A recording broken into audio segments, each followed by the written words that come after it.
Vostra.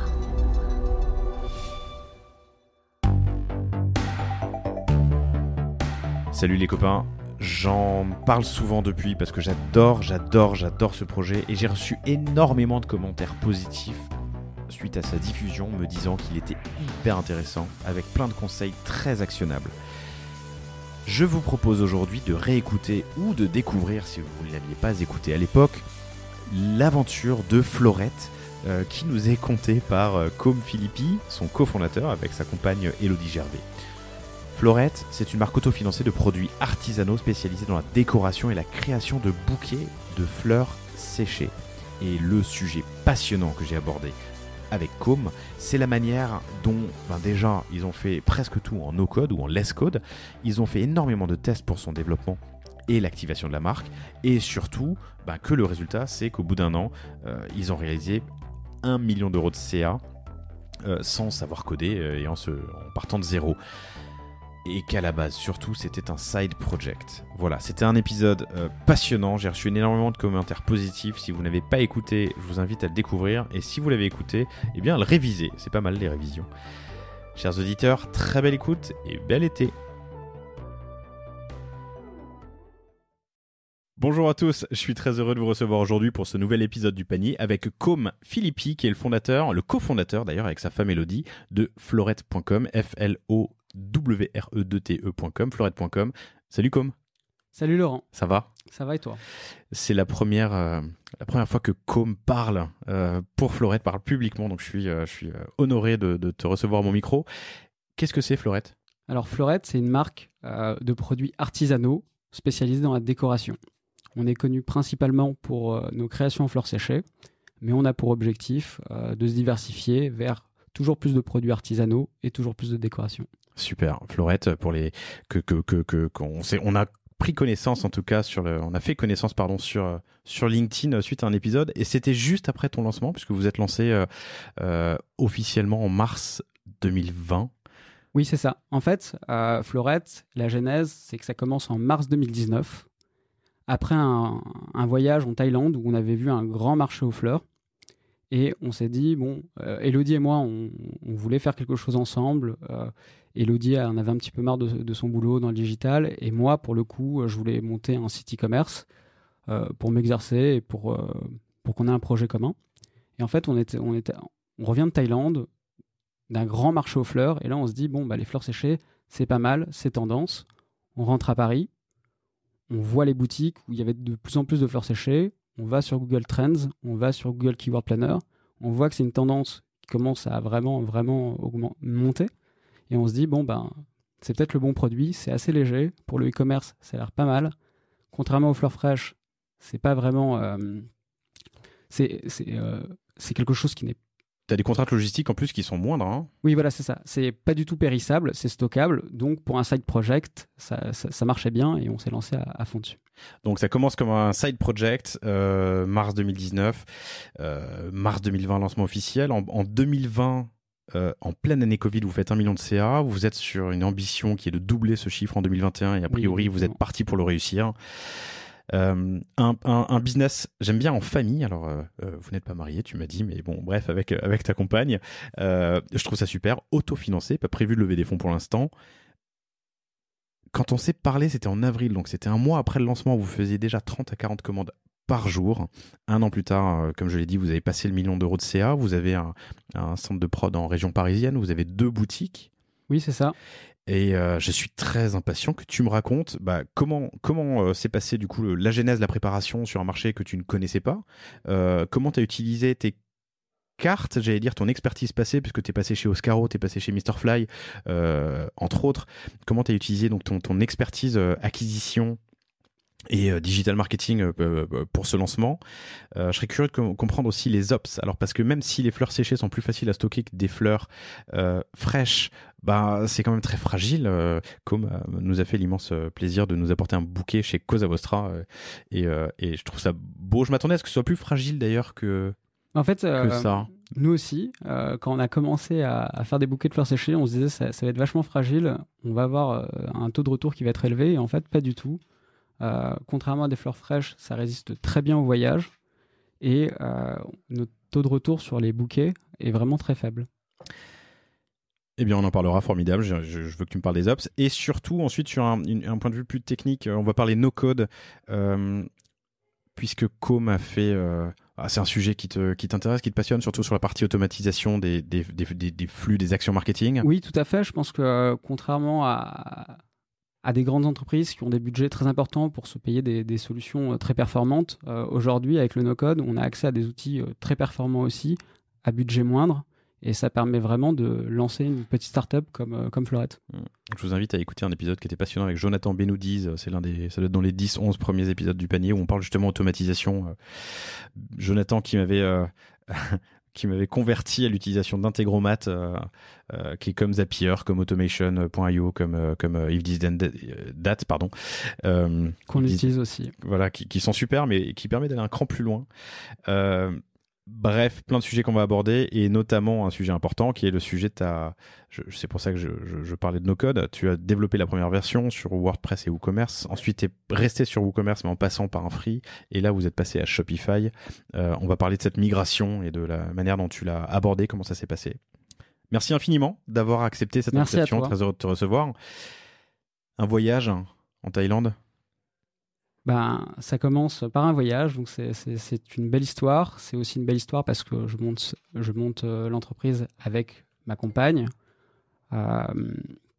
sur un projet qui nous passionne tous les deux, qui est la décoration. Donc le voyage continue et c'est très plaisant. Avec une approche qui est quand même très pragmatique, et j'aime bien ça. Tu vas voir Google Trends. Comment tu creuses en fait tes insights marché pour te dire que c'est sur ce marché que tu voudrais te lancer? En fait, Elodie et moi, on est assez passionnés d'entrepreneuriat et donc du coup, on a une idée par jour et on voulait monter cette entreprise ensemble et du coup, on cherchait des idées. On avait d'abord pensé aux bougies, sauf que moi, je disais le problème des bougies, c'est que c'est un produit qui est assez lourd, qui est vendu entre 25 et 40 euros et qui du coup va avoir un budget de transport très important par rapport au coût du produit. Et donc du coup, je me disais, c'est pas forcément super pour commencer en e-commerce sur un premier produit. Et le problème d'avoir une idée par jour ou 10 idées par jour, c'est que j'en connais beaucoup qui sont comme ça, c'est qu'en fait, tu as le risque de jamais te lancer, quoi. Exactement.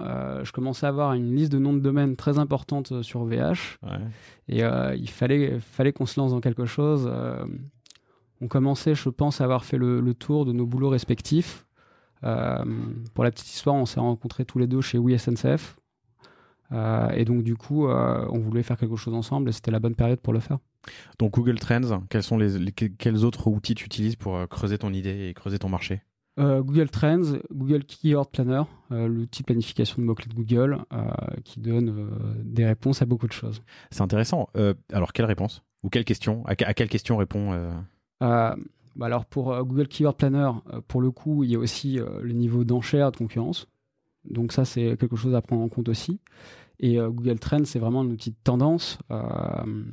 Ça permet de savoir si on est sur un produit qui est plutôt sur un marché potentiel en hausse ou sur plutôt un marché de potentiel en baisse. Et pour le coup, pour les fleurs séchées, c'était clairement en hausse. Donc ça nous a permis de nous conforter dans l'idée. Je pense pas qu'il faut y passer des heures et des heures, mais c'est tellement rapide d'avoir la réponse à cette question-là en utilisant Google Trends que ça serait dommage de s'en priver.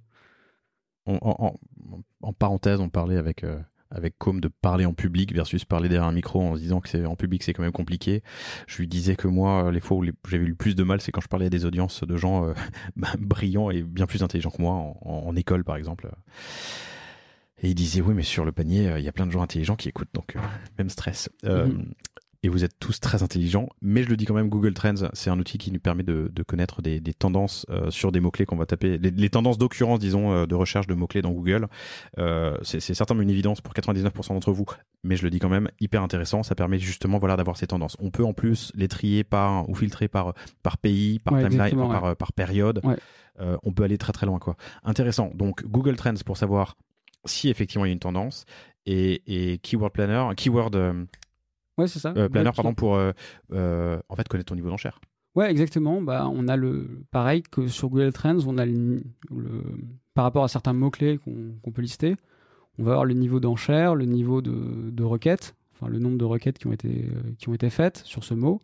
Et pareil, ça complète l'analyse. Ok. Comment est-ce que tu vas plus loin ensuite?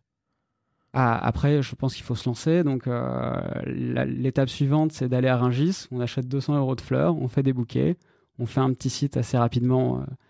Donc, tu l'as dit, via WordPress WooCommerce avec un builder qui s'appelle Divi, parce que mes notions en code sont assez mauvaises et donc, du coup, il fallait que j'aille un peu plus vite et cet outil le permettait. Pour Divi, c'est un page builder. C'est ces outils qui permettent de créer de manière visuelle des pages dans des CMS. Divi doit exister sur. Il y a Elementor aussi qui existe par exemple. Exactement. Tout ça permet de créer des pages. Et puis il y a le page builder natif de WordPress qui est pas mal, mais ces outils permettent d'aller plus loin sans maîtriser le code et de faire des pages qui sont vraiment disons belles quoi. Enfin, ouais, il y en a qui sont très bons là-dessus. Moi, mon premier site n'était pas très beau. Mais il y a des gens qui sont très compétents sur Divi et qui font des sites super et qui vont très loin avec. Analysez les tendances du marché, regardez si ça vaut le coup d'investir et ensuite vous allez acheter des fleurs. Ouais, c'est ça. Et vous faites des l'étape bouquets. Suivante. Moi, j'étais toujours sur ma partie e-commerce et il fallait du coup que Elodie aille sur sa partie qui est le produit et donc qu'elle crée les premiers bouquets pour savoir si ça allait prendre ou pas. Il n'y a pas d'innovation produit. Les fleurs séchées, ça existait déjà. Oui. C'est de plus en plus demandé, Oui. mais c'est des produits qui existent. Il y a Oui, pas de... c'est ça. Okay. Et donc, ça se trouve à Rungis, à côté des fleurs Exactement, fraîches, ouais. Okay. C'est de plus en plus grand à Rungis, mais ça existait déjà. Et... Quand tu te lances sur un marché où la matière première existe, disons les circuits sont déjà présents, que tu n'as pas d'innovation produit, que tu te lances avant les grands, c'est bien parce que tu as le first mover advantage, mais les grands peuvent te rattraper vite. Ça, vous en tenez compte dans votre analyse marché? Alors déjà, les grands en faisaient déjà. Donc, c'est pas quelque chose qu'on a pris en compte. Après, nous, c'était vraiment au départ, c'est vraiment un side project, donc un passe-temps. On espère on espère que ça va grossir, mais c'était pas c'est pas pour ça qu'on le faisait en tout cas. On espérait qu'on ait suffisamment de compétences pour que on puisse surnager dans ce marché. Ok. J'ai parlé de Divi comme un page builder. WordPress et WooCommerce, vous connaissez. WordPress, c'est le CMS et WooCommerce, c'est la surcouche qui permet de rajouter une couche e-commerce. WooCommerce, d'ailleurs, était un plugin développé de manière indépendante et ça a été racheté par Automatic, qui est la boîte qui édite, qui publie en open source WordPress. Étude de marché, étude de l'achat de mots-clés et donc de l'acquisition, en no-code et en mode bricolage, une première version du site. Oui. 200 € de fleurs. Avec 200 € de fleurs, tu fais combien de bouquets? Attention parce que je vais avoir ton coup de revient. Ouais, exactement. 6-7. Ouais, ok, on va dire 15-20. J'en sais rien. Mais d'ailleurs, je peux te poser la question. Est-ce que le markup est plus important sur les fleurs séchées que sur les fleurs fraîches? Oui. Les fleurs séchées coûtent plus cher que les fleurs fraîches. Ok. Parce qu'en fait, c'est quelque chose... Il suffit pas de suspendre une fleur ou d'attendre qu'elle sèche pour l'avoir, c'est ça? Si, mais du coup, c'est de l'espace de stockage. Okay. Et il en faut beaucoup. Et du coup, ça a un coût. Et c'est pour ça que les fleurs séchées coûtent généralement plus cher à la base que les fleurs fraîches. Okay. Après, il y a d'autres techniques pour les rendre plus belles et un peu plus vives. Il y a les fleurs du coup colorées. Et il y a les fleurs colorées qui vont être peintes en fait. Ok. Qu'on va colorer pour donner un peu de vitalité au bouquet. Et après, il y a les fleurs qu'on dit stabilisées. Donc pour le coup, ça, c'est un procédé technique où on va les baigner dans des bains de glycérine. Et les fleurs vont garder cet aspect frais qui, pareil, rapporte un peu de vitalité au bouquet.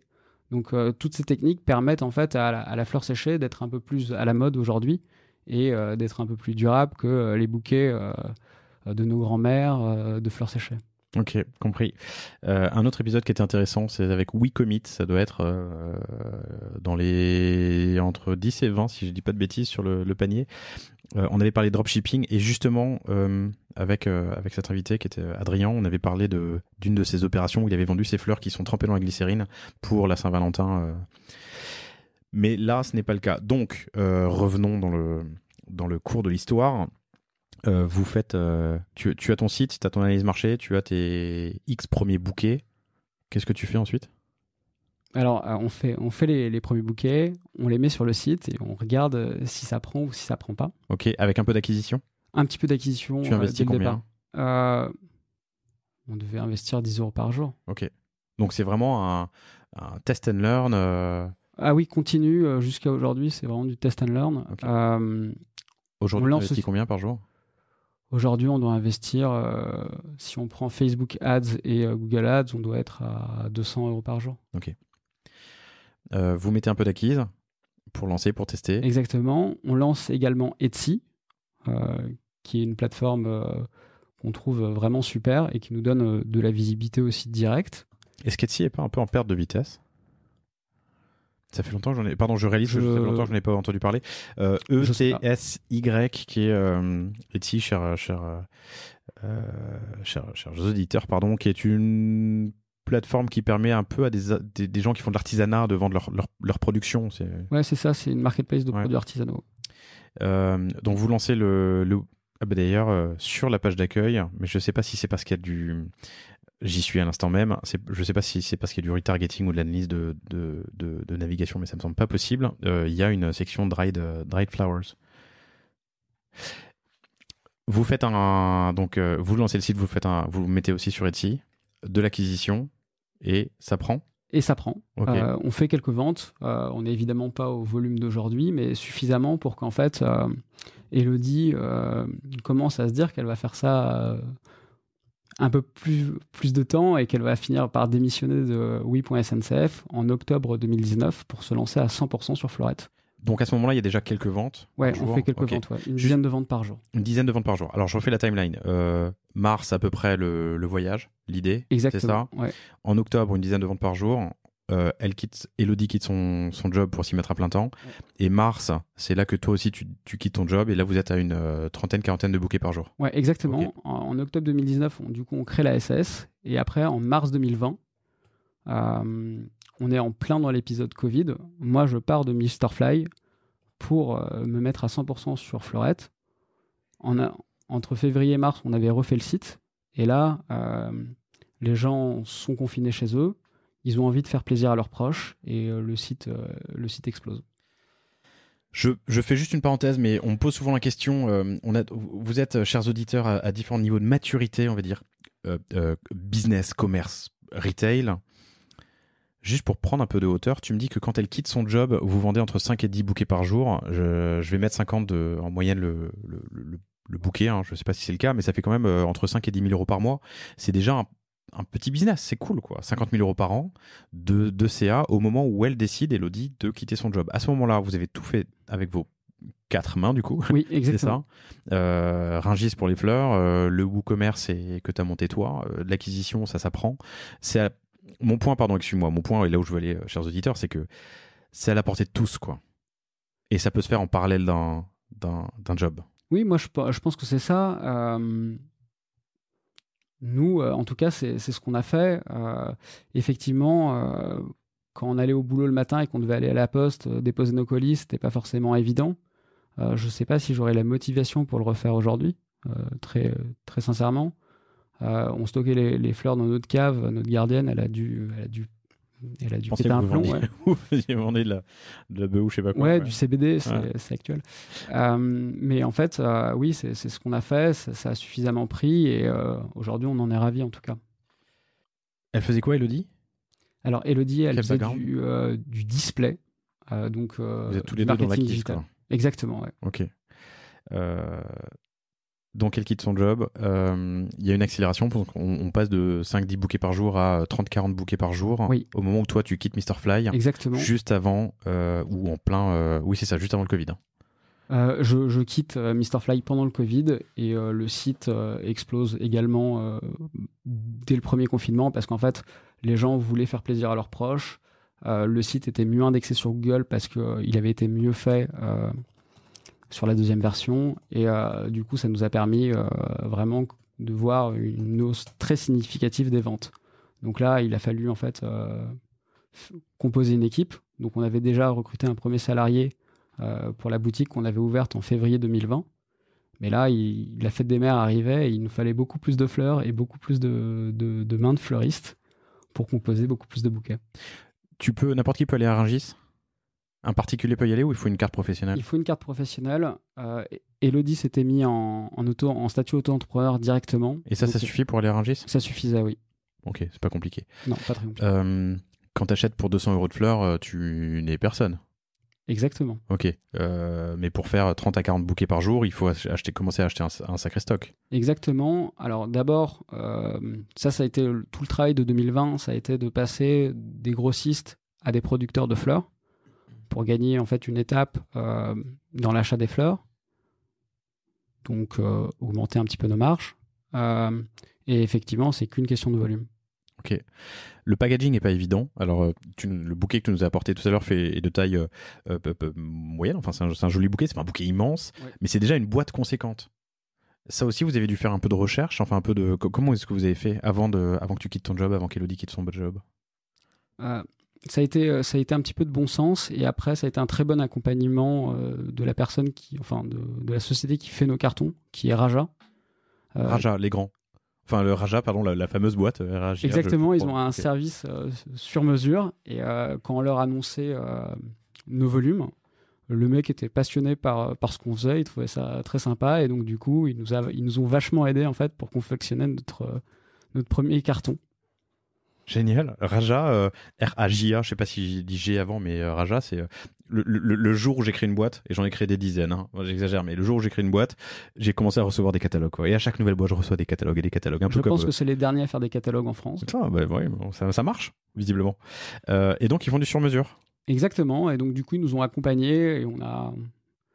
Moi, c'est quelque chose qui me passionne, l'emballage, en fait, parce que je trouve que c'est hyper clé en e-commerce.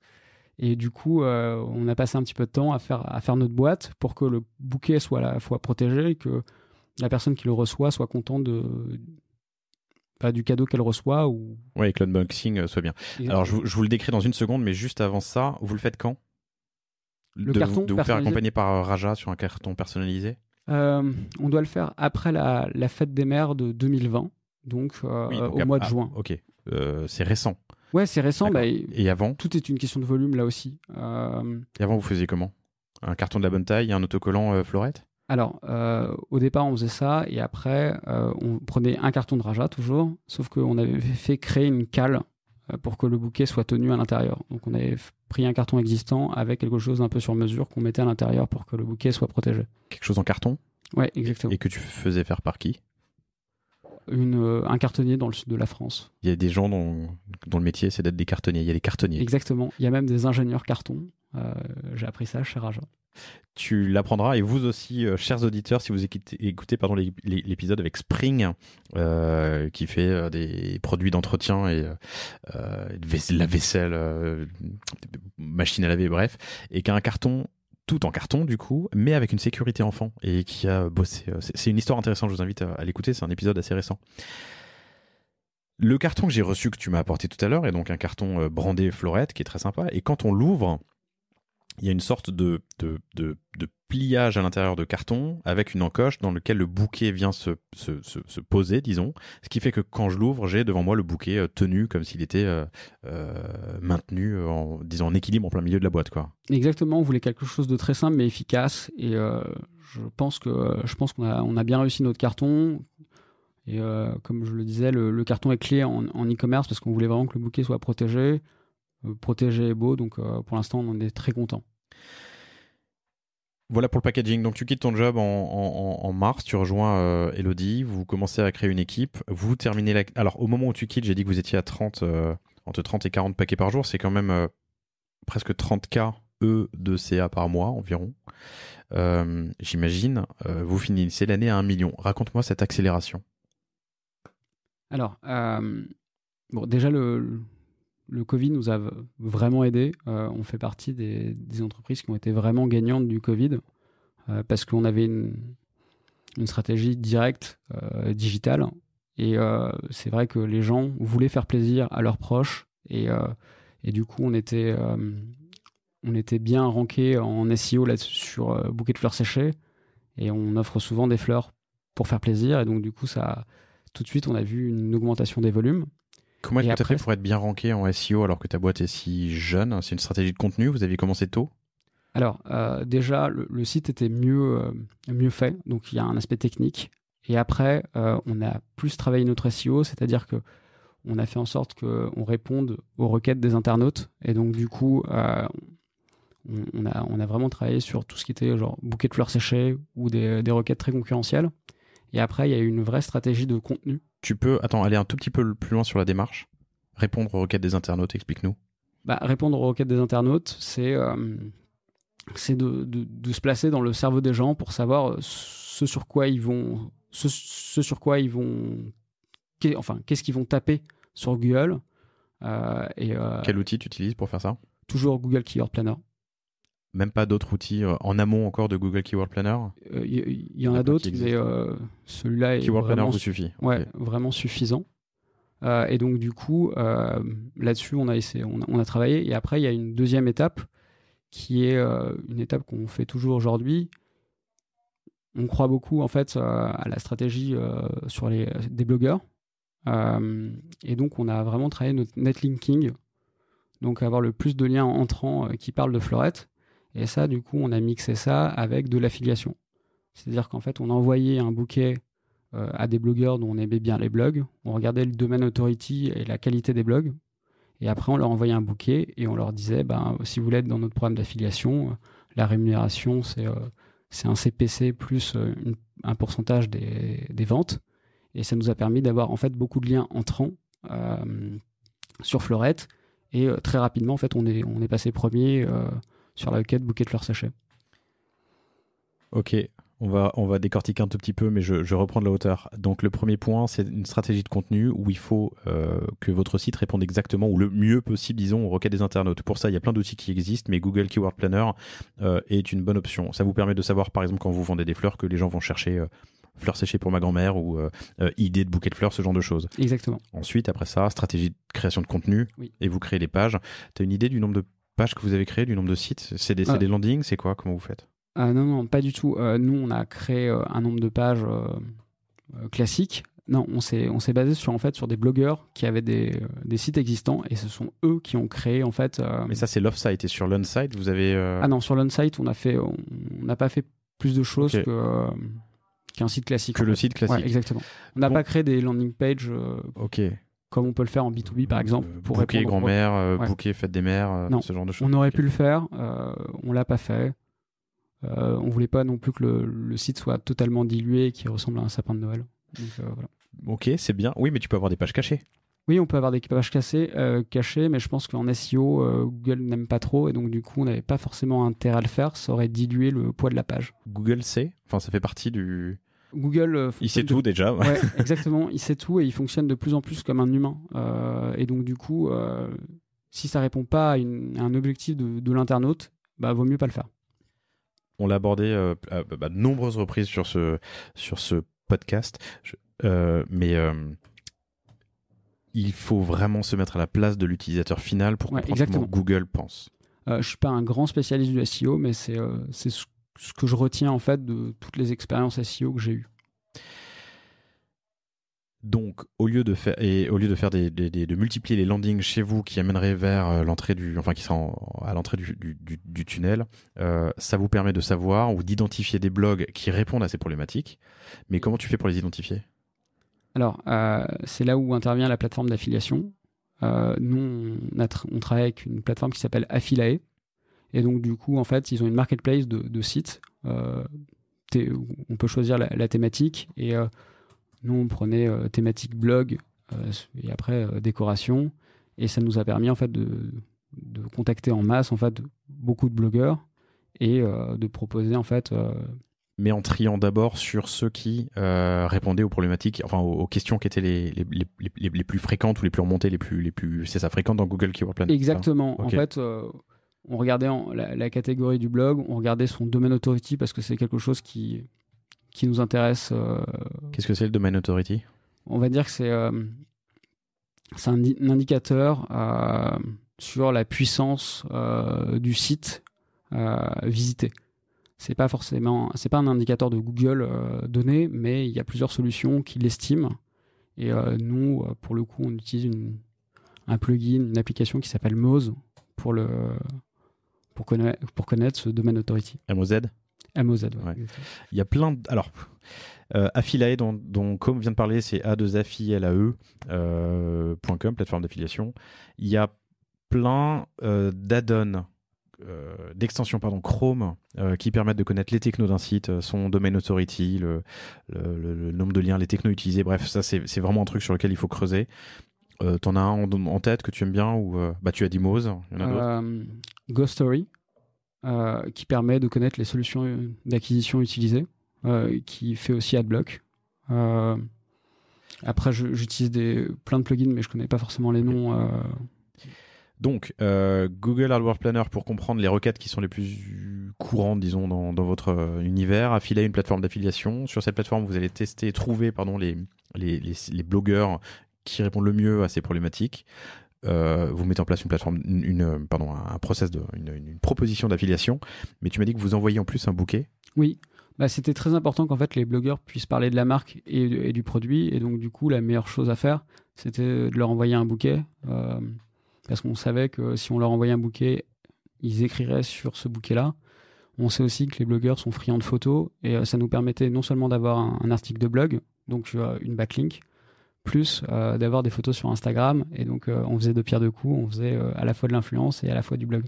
Hyper important qu'on parle de vous partout sur Internet, mais hyper important aussi que là où on parle de vous, il y a un lien vers votre site. C'est ça. Exactement.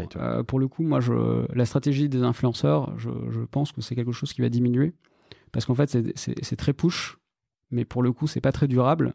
Quand tu dis stratégie d'influenceur, c'est un mec qui va faire une story en disant j'ai acheté un bouquet chez Fleurette. C'est très éphémère, et en plus, si on comprend un peu le business modèle d'Instagram, c'est quand même de vendre de la publicité. Donc le reach des influenceurs commence à largement diminuer, et donc du coup, la visibilité apportée par un influenceur va être de plus en plus réduite à l'avenir. Je peux débattre avec toi là-dessus ? Oui, on peut. Je déconne, bien sûr que je vais le faire. Tu dis la stratégie d'Instagram où c'est de vendre de la pub, ou TikTok ou les autres, il y a quand même une grosse tendance là à faire à importer des catalogues produits pour que la vente se passe sur la plateforme. Oui, donc potentiellement une com à prendre ensuite, quoi. Ouais, exactement.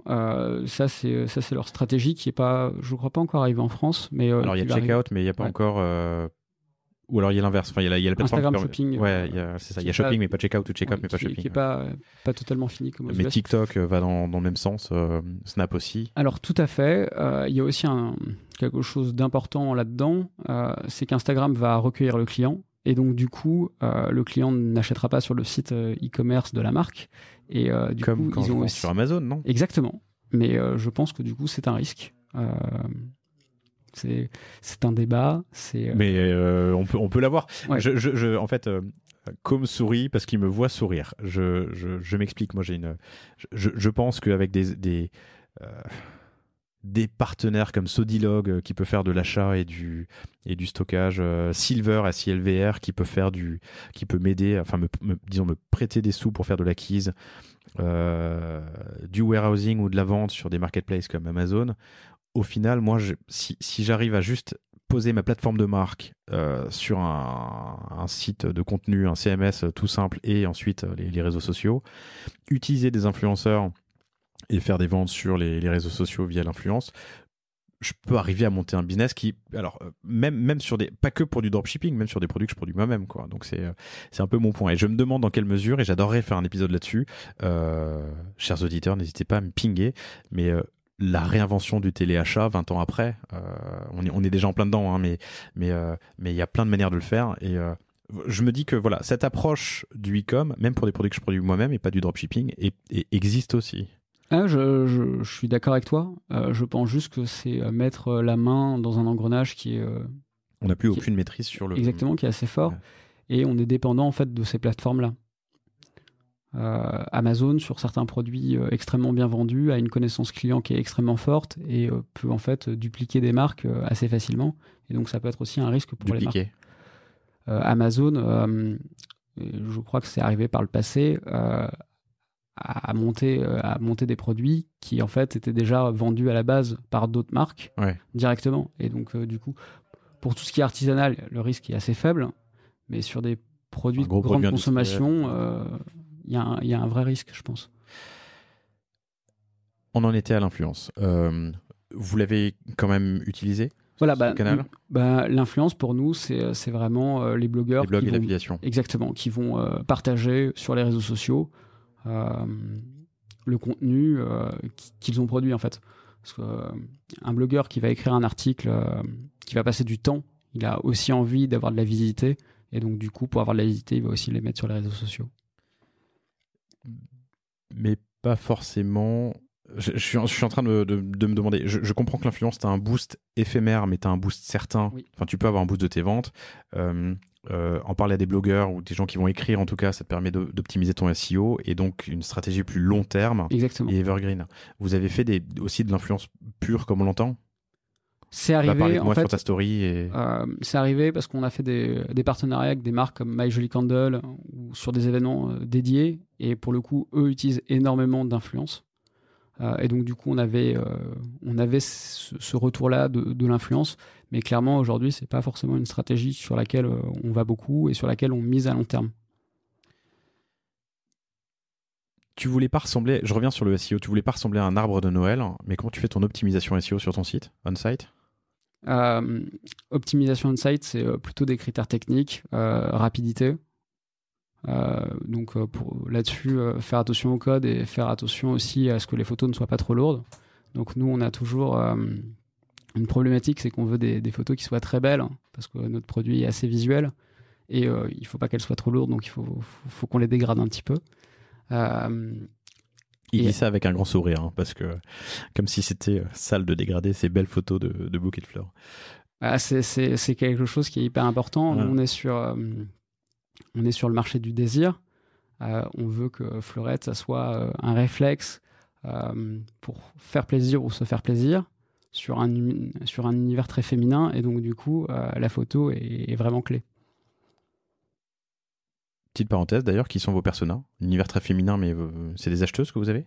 On a principalement des acheteuses. Notre communauté de gens sur Instagram, il y a 93% des femmes. En revanche, on a aussi pas mal d'acheteurs, parce que les acheteurs, ça peut très bien être le mari de ces femmes qui sont abonnées à Fleurette sur Instagram. Et donc, du coup, pour leur faire plaisir, les maris achètent des bouquets Fleurette. Est-ce qu'il n'y a pas un business à monter où on pourrait faire en couple un Instagram Connect et le mec ou la femme pourrait voir les marques? T'as un risque parce que bon, attends. Faire attention au retargeting. Ouais, c'est ça. Je pensais à des idées cadeaux, voilà, mais en fait il y a d'autres choses qu'on regarde sur Instagram, c'est pas forcément une bonne idée. Ok pour le SEO on-site, ok pour l'affiliation et par extension un petit peu l'affluence. Ton achat média, t'es passé tu m'as dit une dizaine d'euros par jour avant, quand vous étiez en side project pour tester, à presque 200 euros par jour, c'est ça? Ouais, c'est ça. Ouais. Comment est-ce que vous le répartissez sur On fait à peu près 50-50 Google Ads, Facebook. Ok. Google Ads, on va cibler les intentionnistes. Facebook, c'est un peu plus haut de tunnel. Je pense que les deux leviers se complètent bien. Et pour le coup, aujourd'hui, ça nous suffit en termes d'acquisition. Dans la maturité de l'acheteur, il y a celui qui sait ce qu'il veut acheter et c'est ce que tu appelles un intentionniste. Je reprends, juste pour qu'on soit tous bien d'accord. Et il y a, quand tu dis plus haut de tunnel, c'est sur Instagram de l'inspiration. Exactement, créer le désir, ce sur quoi on doit être avec Fleurette. Donc 50-50 et sur Facebook, Insta, Facebook. On laisse l'algo déterminer. Tu as eu souvent des gens qui sont venus sur le podcast et qui disaient exactement la même chose. Effectivement, l'algo du coup Facebook, Instagram, puisque c'est réunifié sous Business Manager, ouais. est de plus en plus fort et bien meilleur qu'un humain maintenant. Et du coup, nous, on laisse l'algo tourner et en fait choisir à la fois ses audiences et à la fois ses emplacements. Alors, je veux pas me tirer une balle dans le pied parce que c'est toujours bien d'avoir des experts avec soi, qu'ils soient freelance ou agence comme Cosa Vostra, appelez-nous. Mais c'est vrai que ce que tu dis, on l'a déjà entendu, je crois que c'était Pierre-André, le fondateur de Wikasa, mais qui disait... Pierre-André, j'ai un doute. Pierre-André, si tu nous écoutes et que tu ne t'appelles pas Pierre-André, je suis désolé. Mais qui disait qu'ils avaient avant une ou deux personnes, je sais plus, à temps plein, qui faisaient de l'optime en permanence des campagnes et qu'en fait un jour ils ont laissé courir l'algo et que ça marchait très très bien, voire mieux. Et c'est ce que tu dis, l'algo est intelligent, quoi. En écoutant le podcast, j'ai fait exactement la même chose. Effectivement, l'algo est bien meilleur, quoi. Je pense que c'est d'autant plus vrai sur des marques assez naissantes où en fait Facebook va permettre une pression publicitaire plus forte sur des gens qui sont relativement affinitaires. Je pense que dans des grandes entreprises, chez un Oscaro ou chez un oui.sncf, cette stratégie-là est peut-être un peu moins vraie parce qu'on va vouloir aller chercher peut-être plus de nouveaux clients et donc pas rajouter une pression trop forte sur les anciens. Pour le coup, pour une marque comme Fleurette, il y a même plus débat. On laisse tourner l'algo. Ok, super. Alors que c'est votre métier. Exactement. À toi et Elodie. Intéressant. Et vous, chers auditeurs de l'enseignement, pour ceux qui souhaiteraient se lancer un jour, on l'a dit tout à l'heure, bouger ses fesses, aller à Rungis pour trouver des fleurs, alors quel que soit votre vertical, mais c'est faisable. Monter un WordPress et un WooCommerce pour la partie e-com. Et du coup, ce qu'on est en train de dire là, c'est que se former, disons, à l'entrée de tunnel, ou en tout cas high level, à la création de publicité dans le business manager de Facebook, est suffisant pour lancer les campagnes d'acquise, quoi. Donc ça c'est vraiment intéressant. Il n'y a pas besoin d'être un expert et de faire 50 MOOC pour y arriver. Non, et comme tu dis, il y a quand même beaucoup de ressources en ligne avec des tutos très bien faits sur Business Manager, sur Facebook ou sur d'autres plateformes. Et je pense qu'aujourd'hui, on a vraiment une quantité d'informations pour monter son business qui est assez impressionnante. SEO, influence, achat média. Pour rester encore un peu sur l'achat média, le social ads, vous avez testé TikTok, Snap, Pinterest? On commence à essayer d'aller un petit peu sur TikTok. Pinterest, ce serait affinitaire pour vous? Pinterest, on l'a un petit peu automatisé parce qu'on a un outil qui permet de mettre des photos dynamiquement sur Pinterest toutes les semaines. Je crois qu'aujourd'hui, on a à peu près 800 000 visiteurs par mois sur Pinterest. Donc, c'est assez important. Et alors, il dit pour ça le coup, c'est gratuit. Mais c'est énorme au bout d'un an, même pas un an. Aussi, d'ailleurs, on fête la première année. On vient de fêter la première année. Ouais, ça fait un an que vous êtes je travaille là, à 100%. Que tu travailles à 100%. 800 000 visites sur Pinterest? Ouais, visiteurs. Par mois? Ouais, c'est ça. Sur votre page Fleurette, sur votre board. Alors, je ne sais pas vraiment comment c'est calculé. Ouais. Je pense que c'est 800 000 personnes qui sont exposées à nos photos sur Pinterest. Et c'est énorme. Et combien de trafic sur Fleurette? Je ne sais pas. Je crois que c'est pas très important. Alors, qu'est-ce qui transforme sur ces 800 000? Je pense que c'est Pinterest. C'est vraiment une plateforme qui est vraiment en amont du tunnel de conversion. Toujours, on est sur cette notion de désir. Et pour le coup, on a essayé de faire un peu de l'ADS sur Pinterest et c'était pas très bien. Donc, je pense que vraiment, c'est vraiment une plateforme en haut de tunnel. Alors, il y a des marques pour qui ça cartonne, hein, mais j'entends ce que tu dis. Et tu as commencé à parler de TikTok. Oui, TikTok, pour le coup, on y croit beaucoup. Le problème de TikTok, c'est vraiment qu'il faut créer du contenu et de bonne qualité. Aujourd'hui, on n'est pas vraiment très outillés et pas assez nombreux pour le faire. Donc, on y va vraiment progressivement. Moi, je pense que c'est la plateforme sur laquelle il faut aller. C'est un peu le nouveau Instagram il y a 6-7 ans et on sait qu'il y avait vraiment une prime à l'ancienneté. C'est beaucoup plus facile de créer des communautés au lancement de ces plateformes qu'une fois qu'elles sont déjà très installées.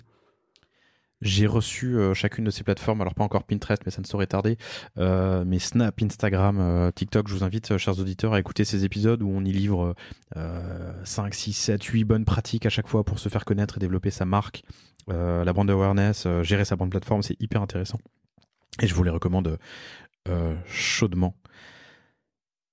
SEO, influence, réseaux sociaux, achats médias. Tu as parlé de partenariat aussi avec My Jolly Candle. Oui, c'est ça, My Jolly Candle. En fait, régulièrement, on a été invité, surtout au début de l'activité de Fleurette, à faire des petites créations sur des stands avec cette marque-là. Et ça nous a permis d'avoir un petit peu de visibilité conjointe avec ces marques. Et quand on lance son entreprise, c'est vachement intéressant. C'est hyper intéressant ce que tu dis. Vous avez été invité ou vous avez un peu forcé la main ou proposé au service? Non, on a été invité. Tu l'aurais pas été, j'aurais trouvé ça. Enfin, alors, c'est bien que tu l'aies fait, mais ça aurait été hyper intelligent de le proposer.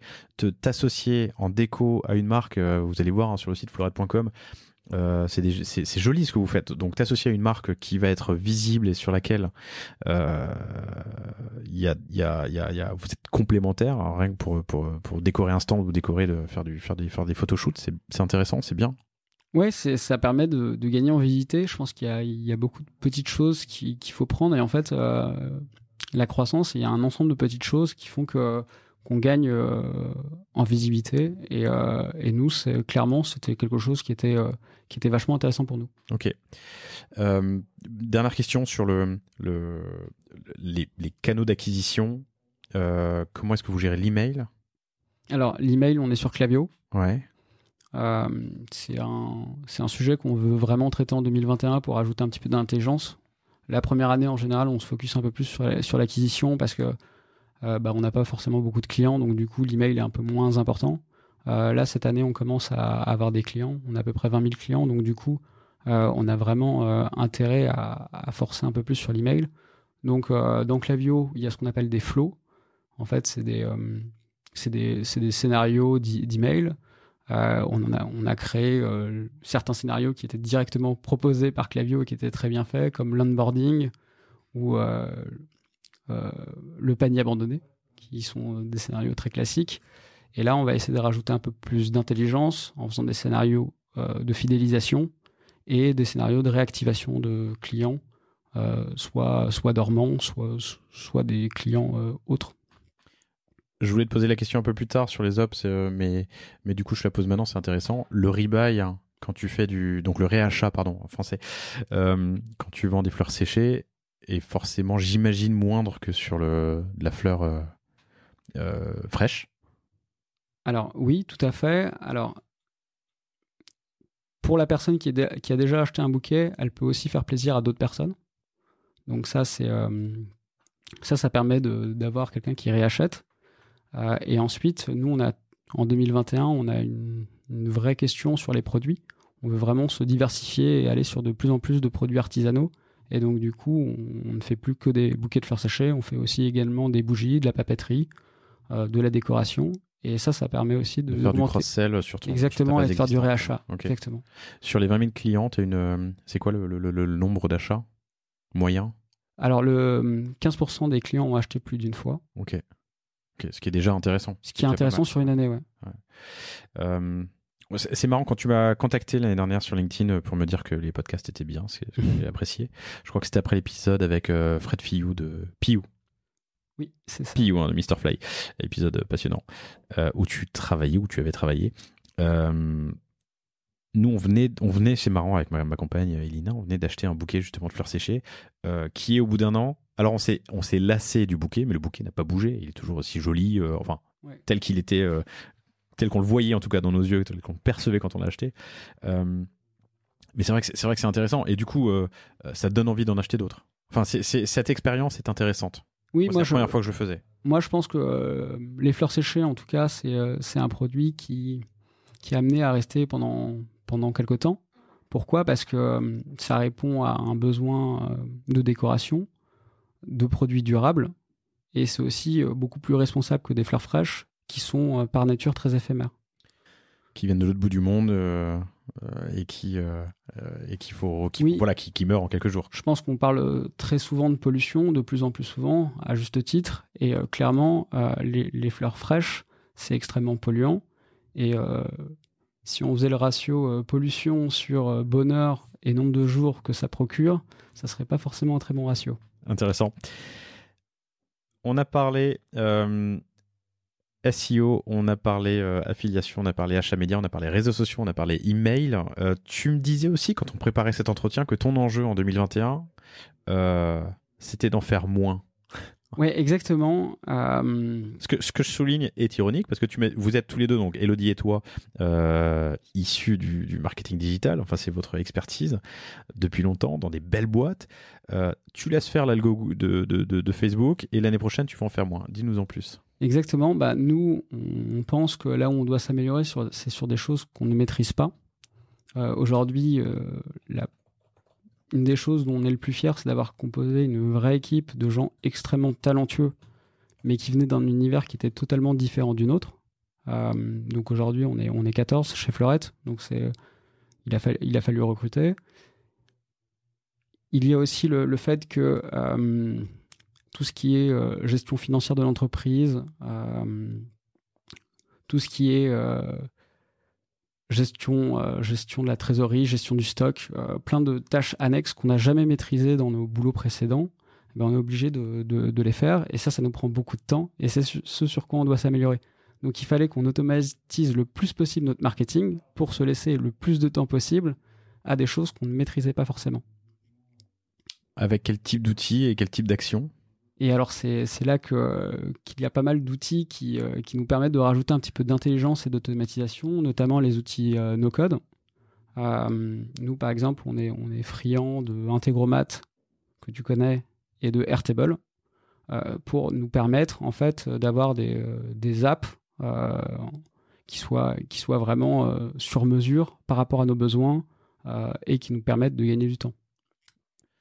Et ça, tant sur l'admin et la gestion de la boîte que sur le marketing. Ouais, exactement. Quel type d'action tu veux automatiser en marketing ? Alors typiquement, en marketing, tout ce qui est CRM, on va créer des listes d'emails en fonction de commandes qu'on a historisées sur Airtable. Donc on va créer des scénarios qui vont imbriquer en fait notre site Shopify, Airtable, puis Klaviyo pour shooter les emails. Donc ça nous permet de rajouter un peu d'intelligence et d'automatiser les actions email. Donc tu fais de l'automatisation d'email avec de l'intelligence à partir d'outils qui sont disponibles sur étagère et que n'importe qui pourrait utiliser. C'est pas si compliqué que ça, quoi. Et beaucoup moins compliqué qu'un Google BigQuery ou des outils un peu plus complexes qui sont utilisés dans des entreprises un peu plus grosses et plus matures. Ok, intéressant. Pour rester sur la partie outils, et c'est un dernier point sur ce sujet que j'aimerais aborder qui est important. Première version sur WordPress plus WooCommerce avec un thème que tu prends sur étagère et que tu customises. Deuxième version WordPress WooCommerce avec un free pour faire un WooCommerce sur mesure. Et là, vous avez migré sur Shopify. Raconte-moi un peu ce qui a motivé cette migration. Alors, en fait, on s'est posé sur les avantages et les inconvénients de chacune des solutions. Et on a choisi Shopify pour plusieurs raisons. Je trouve que c'est beaucoup plus stable.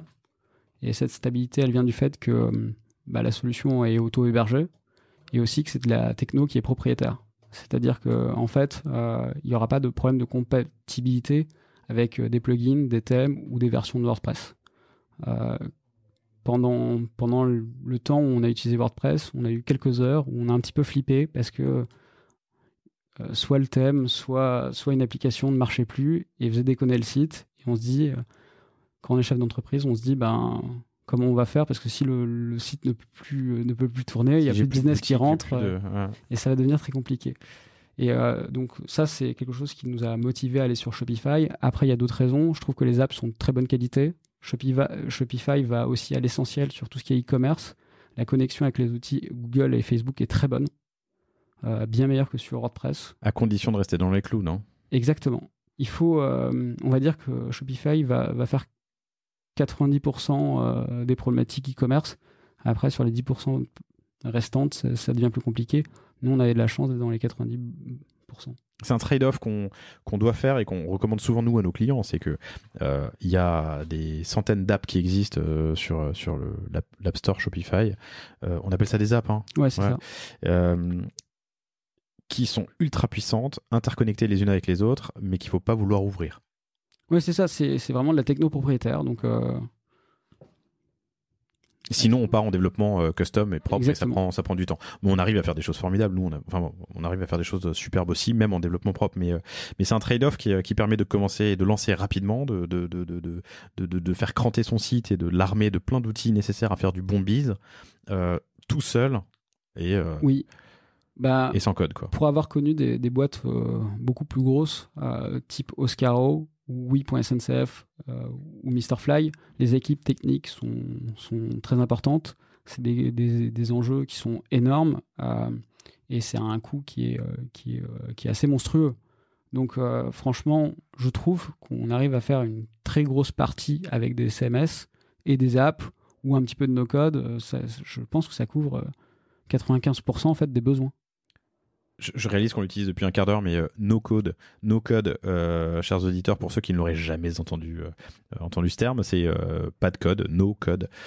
C'est cet ensemble d'outils, de techniques, d'apps, d'outils en SaaS qui permet de faire plein de choses sans avoir à coder, ce qui il y a 10 ans était tout simplement impossible. Il y a 10 ans, quand on montait une startup, il fallait un cofondateur business, un cofondateur technique, voire un cofondateur technique uniquement. Aujourd'hui, on peut faire plein de choses tout seul, et du coup placer ses efforts, ses dépenses, son intelligence peut-être sur d'autres sujets, quoi. Ouais, c'est vraiment ce qu'on pense. Comment s'est passée la migration de WordPress à Shopify? Franchement, c'était excellent. On n'a pas eu de l'historique problème. commande, historique produit. Oui, tout importé, ça a été assez long. Les imports, on a toujours un peu peur de perdre certaines choses en route, mais au final, tout était très bien. Vous étiez sur quel outil d'email, quel CRM avant Klaviyo? Sur Mailjet. Avec WordPress? Avec WordPress. Donc vous êtes passé de Mailjet WordPress, enfin WooCommerce, à Shopify Klaviyo? Exactement. Ok. Est-ce que tu as des conseils à donner sur une migration? Est-ce qu'il y a des moments, des écueils? Alors, ce qui est clé, c'est de bien choisir son agence ou de son freelance. Ouais. Je pense qu'il y a un principe de proportionnalité. C'est-à-dire qu'il faut regarder la taille de son entreprise et la taille de la personne ou des personnes qui vont prendre le besoin et réaliser votre nouveau site. Parce que si vous allez vers un freelance alors que vous êtes une société déjà implantée, vous prenez un risque. Alors que si à l'inverse, vous allez sur une boîte, une agence qui est vraiment très importante et que vous êtes un petit site, là aussi vous prenez un risque parce qu'en fait, vous n'allez peut-être pas être bien traité par l'agence parce qu'elle aura tout simplement des projets plus importants que le vôtre. Donc ce principe de proportionnalité est quelque chose qui m'anime et que tu recommandes, ouais. que je ne partage pas forcément, mais je te laisse en tout cas à ta croyance. Donc vous avez fait le choix de trouver des partenaires qui étaient à votre taille. Exactement. Pour qu'il y ait ce je dis pas que la grosse agence ne fera pas bien son travail, mais je dis juste que c'est un risque. Ouais. Ou en tout cas un enjeu. Mais dans le choix du partenaire, je pense qu'en tout cas le conseil que tu peux donner, parce qu'on en discutait quand on se parlait la semaine dernière, c'est penser le futur aussi, parce que la bonne taille d'agence ou de partenaire aujourd'hui n'est pas forcément celle que tu auras demain quand ton business a doublé et en termes de bande passante. Exactement. Ouais, je pense que c'est clé. Ok, ça peut être un enjeu, quoi. Ouais. Merci, on a fait un très très grand tour, je pense, de l'acquise, du digital. C'est hyper intéressant. Vous avez fait un truc, je reviens un tout petit peu sur les ops et le business, vous avez fait un truc en 2020. C'est quand même une année qui a dû être bien chargée pour vous, parce qu'au-delà de cette croissance, 0 à 1 million en un an et bientôt 2 millions en 2021, on vous le souhaite. Vous avez aussi ouvert un entrepôt. Oui. Vous avez recruté 13-14 personnes, c'est ça?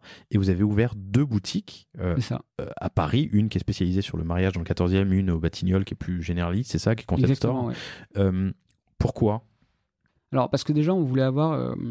on venait du marketing digital, donc on n'avait pas au départ pour ambition d'ouvrir des boutiques, mais on voulait rencontrer un petit peu nos clients et avoir en fait le retour des clients en physique par rapport à des bouquets qui pouvaient le voir sous leurs yeux. Le problème d'Internet, c'est qu'on ne peut pas toucher le produit, on ne peut pas le voir en réel. Et donc, du coup, je pense que c'est très important d'avoir une boutique pour prendre la température. Et c'est pour ça qu'on a ouvert notre première boutique qui est dans le 14e, qui aujourd'hui est dédiée plutôt au mariage parce qu'elle est plus intimiste. Et maintenant, on a ouvert une autre boutique un peu plus ambitieuse au Batignolles. Et comme nous, on a pour objectif de se diversifier, de faire une diversification produit, c'est très important de prendre le pouls en fait auprès des clients. Mais quand tu fais venir 20... Alors pour avoir 20 000 acheteurs dans ta base, je ne sais pas combien de personnes sont passées, 200 000 admettons, t'as quand même... J'entends tout à fait ce que tu dis et le contact humain, je pense, est crucial pour pouvoir tester ton positionnement, ton approche, ta plateforme de marque, tes produits eux-mêmes avec tes clients. Mais t'as pas de 200 000 personnes qui passent dans ta boutique à Batignolles si t'en as en plus une année de Covid. Mais ça, tu pouvais pas le savoir. Comment tu réagis à ce que je te dis? Alors, par chance, cette année, nous, on a été un des acteurs qui a été avantagé par la situation et je suis vraiment désolé pour ceux qui ne l'ont pas été. nous, dès que les boutiques étaient fermées, en fait, le digital prenait le pas et augmentait. Et dès que les boutiques sont ouvertes, bah, on peut vendre directement dans les boutiques. Et en fait, ça fait une part qui est non négligeable du chiffre d'affaires. Aujourd'hui, on fait 80% en ligne, 20% dans les boutiques. Sur 2 boutiques. Exactement. Mais qui te coûte un fric fou par rapport à la boutique. En ligne, excuse-moi. Alors pour le coup, on n'aurait pas fait de boutique si on n'avait pas si on n'avait pas maîtrisé nos coûts. Donc on est passé par la ville de Paris pour ouvrir la boutique du 14e. Ok, ça veut dire quoi passer par la ville de Paris? En fait, ça veut dire pas de droit au bail et du coup des travaux qui ont été relativement faibles. Pas de droit au bail? Ouais. Ça veut dire quoi? C'est-à-dire qu'il n'y avait pas de porte. Ok. Donc du coup. Mais une loc quand même? Ouais, une loc quand même, ouais. À loyer relativement modéré. En fait, la ville de Paris, elle veut dynamiser les quartiers. Et donc, du coup, on a présenté un dossier. Le dossier a été accepté. Et du coup, on a pu ouvrir notre première boutique. Pareil dans le 17e ou c'est une autre... Non, dans le 17e, c'était pour le coup quelqu'un qu'on connaissait. Ok, alors restons juste là-dessus un instant. Sur la boutique du 14e, quel est le dispositif auquel il faut postuler, candidater? Alors, je ne me rappelle plus du site exact, mais... Tu as le nom du dispositif? Non, mais on pourra le mettre si tu veux dans les commentaires du... On le mettra dans les commentaires ou dans la description si on le retrouve, mais c'est hyper intéressant ça. Et donc la ville, en même temps c'est logique, pour favoriser, créer des vies de quartier, il faut des petits commerces. Voilà, donc elle encourage des petits commerces et quelle meilleure idée que de se tourner vers toutes ces startups des NVB digital, mais qui sont maintenant omnicanal, pour leur proposer d'ouvrir des boutiques. Intelligent, ok, je comprends. Et du coup, ça nous a permis de maîtriser tes coûts et d'ouvrir des boutiques pour pas trop cher. Et aujourd'hui, on est vraiment content de cette stratégie, même si les boutiques, ça nous prend beaucoup de temps, ça demande une organisation qui est assez complexe, plus complexe que le e-commerce. Et donc, du coup, on n'a pas vocation à ouvrir beaucoup de boutiques. Donc là, c'est un peu une opportunité. Vous avez saisi cette opportunité dans le 17e. En fait, au départ, on ne pensait pas avoir une telle croissance cette année. Donc, du coup, on avait ouvert cette première boutique pour préparer les commandes et pour créer les bouquets. Et en fait, très rapidement, on s'est rendu compte que ce n'était pas forcément une bonne option et qu'il fallait qu'on ait aussi un lieu de production qui, pour le coup, est en région parisienne et qui permet de gérer tout ce qui est e-commerce. Alors, 80% de ventes en ligne, 20% dans les 2 boutiques, dont une qui est branchée mariage. Oui. Ça a dû être compliqué cette année, en plus. Avec le recul, vous les avez ouvertes quand, les boutiques? Alors, on a ouvert la première boutique en février 2020 et la deuxième, on l'a ouverte donc au moment où tu quittes Mr Fly. Oui. Et juste avant le Covid. Juste avant le Covid, oui. Ok, et la deuxième? Oui, le timing n'était pas forcément bon, mais on ne pouvait pas le savoir. La deuxième, on l'a ouvert en janvier 2021. Donc là, pour le coup, on savait qu'il y avait le Covid. Toute neuve dans le 17e. Mais on a pris le risque, parce qu'on avait une bonne opportunité. Avec le recul, est-ce que tu referais la même chose? Je ne pouvais pas connaître les éléments, je ne pouvais pas connaître la croissance d'entreprise, donc oui, je referais la même chose. C'était des choix une réponse intelligente. Ma question était débile, t'as raison. On ne savait pas que le Covid allait arriver, mais là en janvier, en revanche, pour le coup, on a regardé les éléments en étant assez rationnels et en se disant est-ce qu'on peut le faire, on peut pas le faire. Et pour le coup, sur la boutique où on savait qu'on avait le risque Covid, on avait plutôt un bon plan au Batignolles, quartier qui est très sympa. Pour une DNVB, c'est un quartier où on peut présenter sa marque et c'était un peu plus ambitieux que notre boutique du 14e qui est à Pernetti et qui n'est pas forcément dans un quartier très passant. Ok. Mais du coup, comme c'est une boutique orientée mariage, qui nécessite une acquisition, une activation propre. Oui, clairement. Et là, pour le coup, on va appuyer cette boutique via des campagnes AdWords.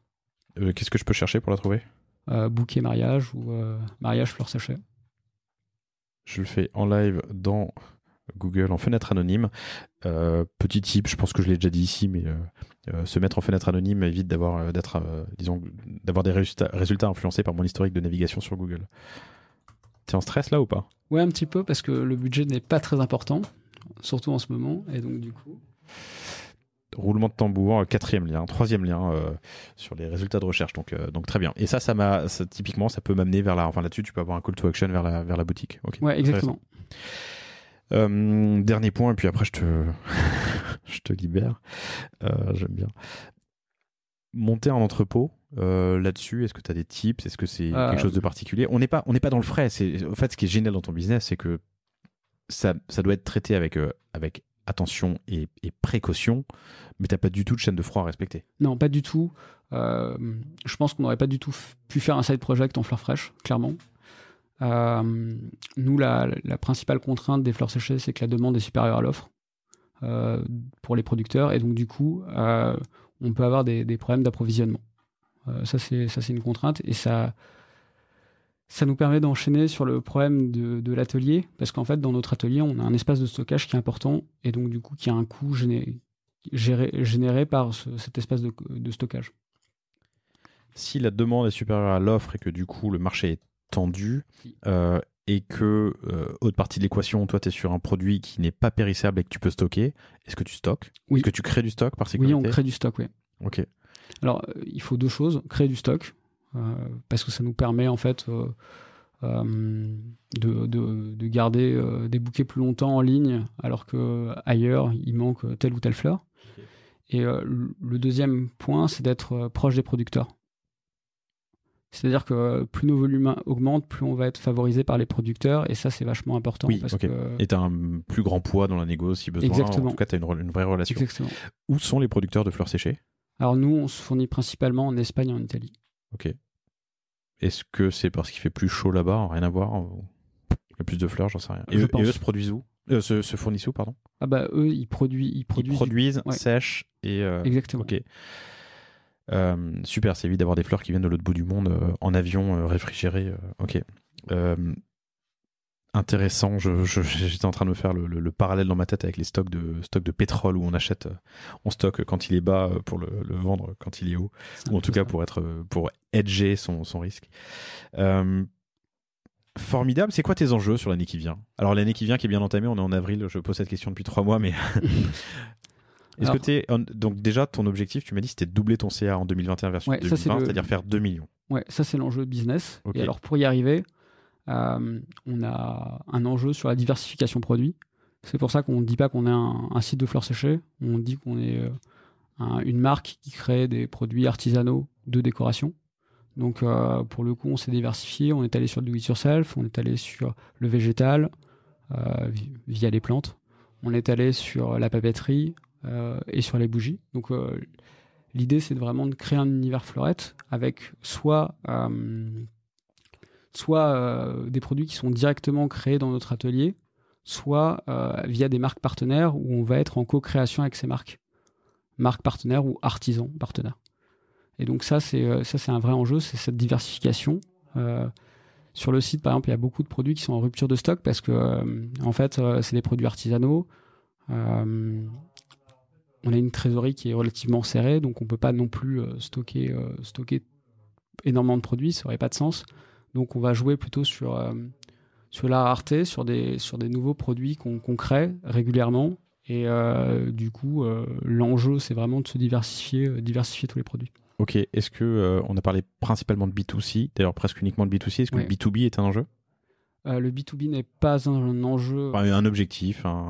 À l'heure actuelle, on va prendre des demandes entrantes. Le problème du B2B, c'est que ça sort un peu du workflow habituel. Il y a souvent des coûts importants sur la customisation ou sur la personnalisation. Et donc, du coup, en fait, on va s'adapter à la marque qui rentre en contact avec nous. Et si c'est intéressant pour nous, on va prendre la demande. Si c'est pas intéressant, on va dire qu'on peut pas le faire. Mais pas de stratégie de test and learn comme vous l'avez fait au début Non, vraiment, il faut choisir ses combats. Nous, le combat, c'est de progresser en B2C. Et pour l'instant, c'est ce sur quoi on va, quoi. Merci infiniment pour ton temps. Bravo à toi et Elodie pour ce début autofinancé jusqu'à présent et oui. pas prévu de lever des fonds. Non, on a envie de monter une entreprise qui est totalement autofinancée. Ce qui pourrait être intéressant si on levait des fonds, c'est plutôt l'accompagnement. On est relativement jeune et je pense qu'il y aurait plein de bons conseils à avoir de gens qui ont pas mal d'expérience. Mais pour l'instant, tant qu'on peut tout faire en autofinancé, vaut mieux rester comme ça. Faire 2 millions d'euros au bout de 2 ans en autofinancé avec sa compagne, je vous le souhaite. Hein.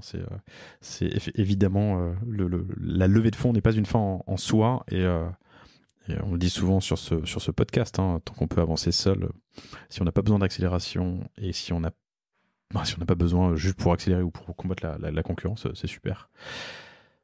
Com, merci infiniment pour ton temps. Bravo à Elodie et toi et à toute votre équipe pour ce beau début, puisque ça fait à peine 1 an.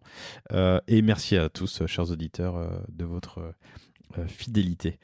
Salut Com. Salut Laurent, merci beaucoup. Salut à tous.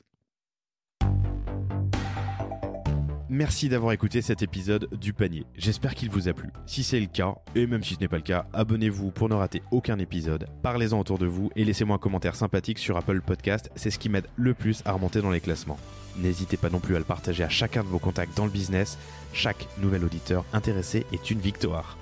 Si vous avez besoin d'un accompagnement tech et créatif, que ce soit pour votre site internet, votre stratégie de contenu ou d'inbound marketing, n'hésitez pas à me contacter à l'adresse lepanier@causavostra.com.